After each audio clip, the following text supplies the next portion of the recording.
Hey guys, big welcome back. Today I just wanted to do a little explanation video for what happened to my Phantom 3 using the Follow Me feature while vacationing in Florida.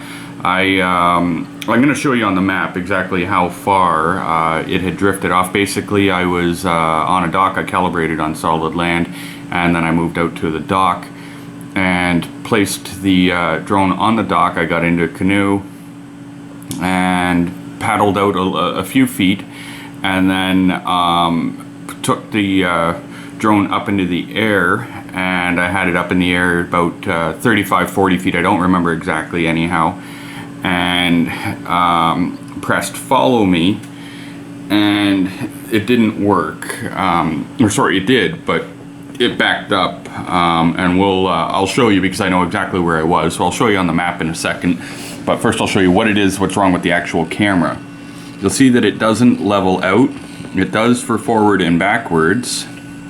And sometimes it does.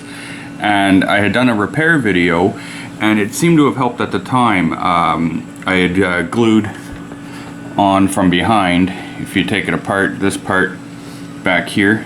And I put a glue because the bearing had split apart.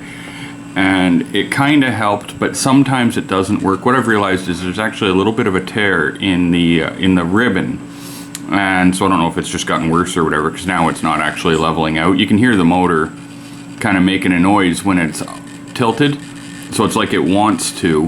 But I've ordered a new ribbon. It's just I've been waiting quite a while for it. I don't know if they forgot about it or what. I ordered it on eBay. So hopefully I will get this fixed in the near future, but I want to quickly show you on the map exactly how far this one went, just to kind of serve as a bit of a warning to others. You can see it's got a little bit of tiny dent in here or whatever from this, but overall it's still good. There was no real other damage. A couple nicks on the props. It makes me wish I had a gimbal saver on there, but it is what it is. But let's go check the map. Okay, so basically, how the story works here was I was in a canoe that was right here. I had calibrated and sat the drone right here on this dock, somewhere right around the shore spot, whatever it was.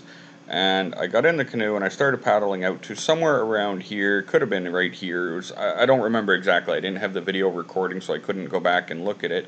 But basically, somewhere I was in around this range when I stopped and lifted the drone up above my head in this location.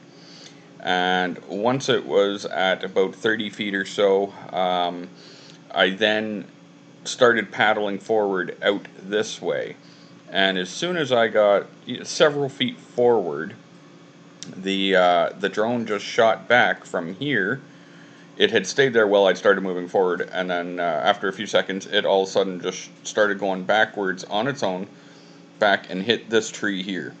And because of this, I haven't really used Follow Me since.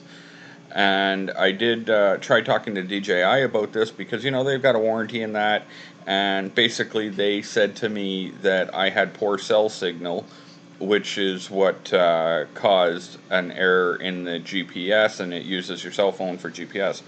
Now, I should explain that I didn't send them any DAT files. I didn't. They didn't look at anything. They didn't look at my, you know, online account or whatever to come up with that. That was just their theory, and the person on the chat actually said that's why they don't use Follow Me. So, which I found kind of interesting. But I'd like to also mention that while out in here, this is a huge area anyhow, I went and I made a video even actually that day of canoeing around, and I used my phone out and about there. I don't remember how many bars I had at the time, but I do get excellent service out there. I can browse the internet, I can stream videos, I can use my phone. I don't personally feel it was a cellular issue. I think that's just a way for them to shrug it off, which is fine if that's what they've got to do. They offered that if I wanted, they would send me a box. I could ship it to them in California, I believe it was, and at that time they would check to see if they feel it was some kind of fault of theirs, and if it was, they would repair it and send it back at no charge. If it wasn't, I would be paying for the estimate for their time that they have it and they're looking over it and determining the problems. I would pay for that, and I'd have to pay the return shipping plus any repair cost or for the replacement of a new gimbal. So there's the potential I could be on the hook for, you know, a couple $100 or, you know, several $100s for a new gimbal, and, you know, import fees and taxes and shipping and all of that. And basically I just decided it's not worth it. If I can't fix it myself, I'll buy a professional version and just move on with life. There's no point in getting mad over it. It is what it is.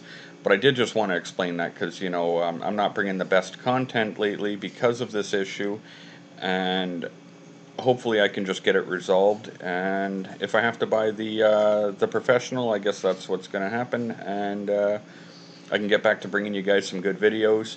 Oops, I just dragged that out there, sorry. But anyhow, I'll draw for fun. Hopefully that little bit of information makes it all make sense for you guys, and I do appreciate you watching, and hopefully that you will subscribe if you haven't already. See you next time.